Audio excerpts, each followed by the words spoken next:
Which brings us to our next one, which is commitment. Oh, We were both okay. committed. Are you ready to go we to were the third both one? committed to an Okay. institution, and they just let us out.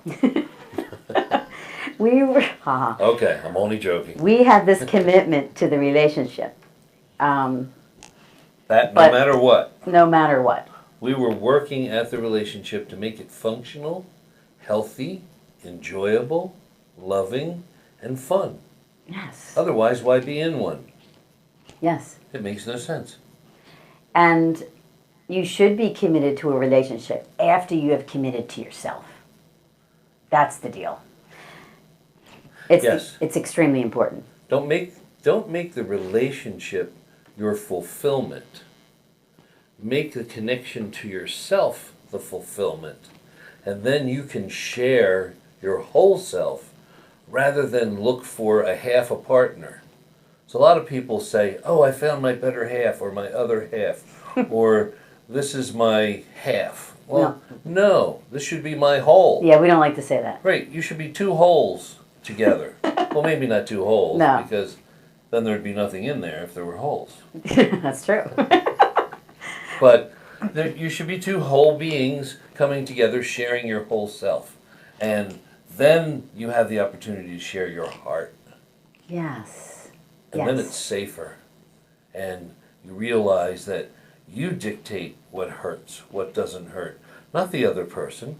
Because if you don't hold unfulfillable expectations, you're probably never going to be hurt. Oh, you might have a little disappointment here and there, but hurt, not getting what you want, comes from those unfulfilled expectations. So you being committed to yourself and sharing that whole self with your partner, now you have two whole people having a journey together. How cool is that? Yeah, it's cool. It's awesome. And again, this part, it is extremely important. That is if you want to stay together as a couple, right? Well, I mean, yeah. for me... Minor technicality. Yeah. For me, I was committed in the beginning, but I was committed to what? In the very beginning, proving to others that I was worthy, proving to you that I was worthy. I was committed to getting other people's approval, including you. I was committed to feeling embarrassed when I was wrong about things. Yeah, I want to go to the last one that you said. Yeah. Committed to getting approval. Oh, yeah. Ooh, there's a big trouble spot. When you're looking for your partner's approval or your partner's acknowledgement, you're outside of yourself. You're no longer loving for yourself. You're no longer looking at your own love from your own heart. You are looking for external validation to tell you are okay. And the problem with that is there can never be enough external validation to make you feel good until you feel good about you. That's when it stops. Yes, that's And so when true. you don't need your partner's validation, then you can share love. Then you can share fun. You can share joy. But so much is complicating when you're looking for their validation. Because if you don't give it to me, well, what's the first thing I'm going to do is get hurt. Mm-hmm. Then I'll probably get mad. Then I'll probably withdraw. Then I'll probably close my heart for a little while. And then I'll withdraw from you. And that takes me away from you rather than bringing me closer. And then your couple relationship spirals the drain, starts to circle in the drain. Yes, Right. Exactly. So another one was I was committed to feeling embarrassed when I was wrong about things. So all of these things that I mentioned and what Michael mentioned, these things that I said are not qualities of a person who is committed to themselves. So after I stopped blaming my partner for what I thought he was thinking and doing, you, Michael, Right. I decided to make me number one, 100% committed to myself. Two things I want to mention in the commitment Yeah. are that often make the commitment difficult. And actually three now that I think of it, and I'm going to use this one first, is that oftentimes people see commitment as imprisonment. As I'm here for life, I'm in prison with you. I can't get away from you, I have to stay here, I'm trapped. So Let's go there. we have a lot of people who get caught up in being trapped in a relationship. I quickly want to define commitment means You are 100% in it while you are in it. And when you decide you're out of it, you can be 100% out of it. You are never trapped for life. That's a choice. It's a decision. The other thing is just some emotional baggage that you're carrying that says, oh, well, if I get married, then I'm committed. So let's just live together, or let's just date. That's, and do you have to get married? No, you don't. That truly is at some level, on some level for some people, it's just Yes. a piece of paper, because they can make that same commitment in their own hearts without a piece of paper. But some people like that piece of paper. And some people like that because it works in society for all kinds of benefits for you and easier explanations of your relationship.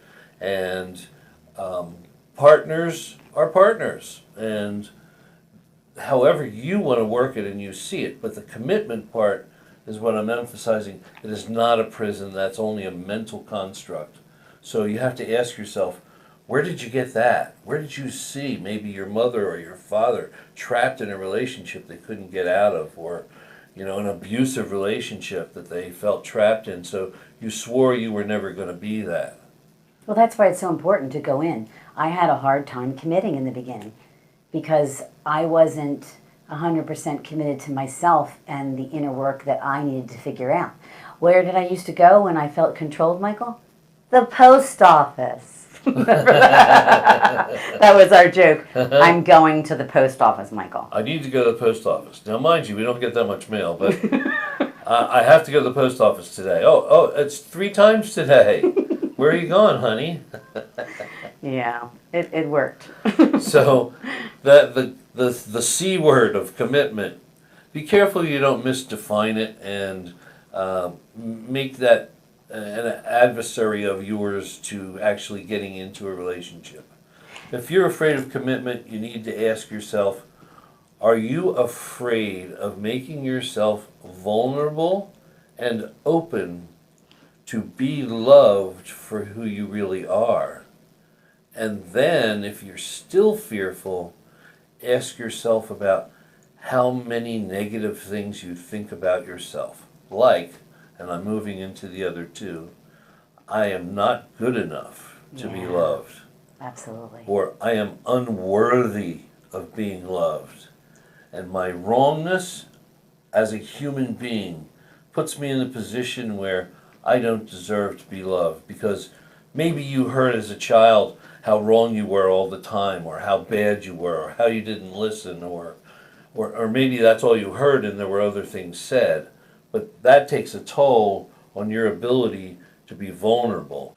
In some of the couples work that we do, I find that it is extremely common for people to feel negative about themselves and undeserving of love because of things they have done, or because they know they have bad attitudes, or because they feel guilty about something in the past. Something like that puts them in that position where they believe somewhere. I know I did. I had a lot of wrongness because all I heard coming out of my mom and my dad's mouth were how many things I did wrong. But I have to say I was an adventurer and I was always into something. But boy, did I always get into something with them. And that led to me always feeling wrong until I was well into my late 20s. Yeah. Oh, I get it. And the not good enough part and undeserving. It's a big one. It's a big one. If I feel those things, how could I possibly commit to anyone? Because you know what?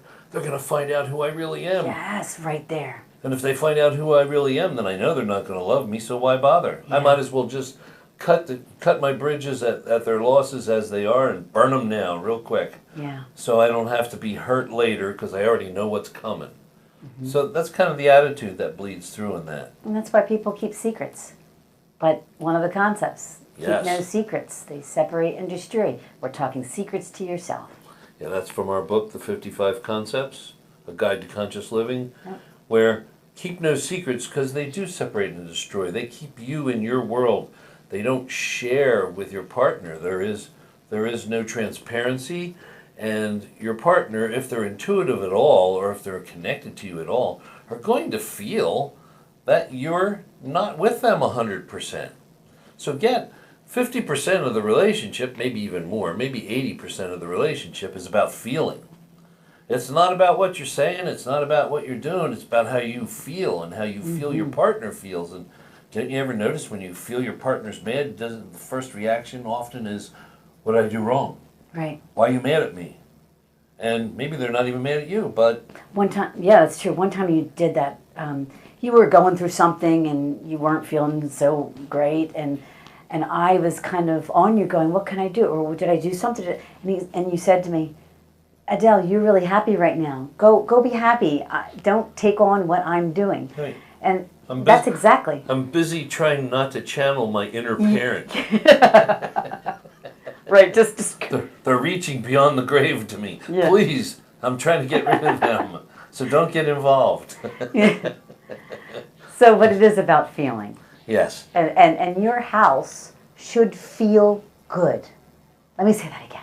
Your house should feel good. Another concept. Don't make your house, your home, an emotional litter box. I love that concept. Right. It reminds me when I come in and I want my mother channeling patterning to come out and let him have it.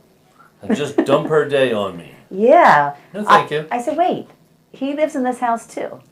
Right. See, these are all the invisible things that we do for our nonprofit. Invisible challenges, these things that occur in the house. You have every right as a partner to be in a house that feels good. That's loving. This is why love. That's That's loving. a safe haven. Safe it, yeah. Your home should be your safe haven.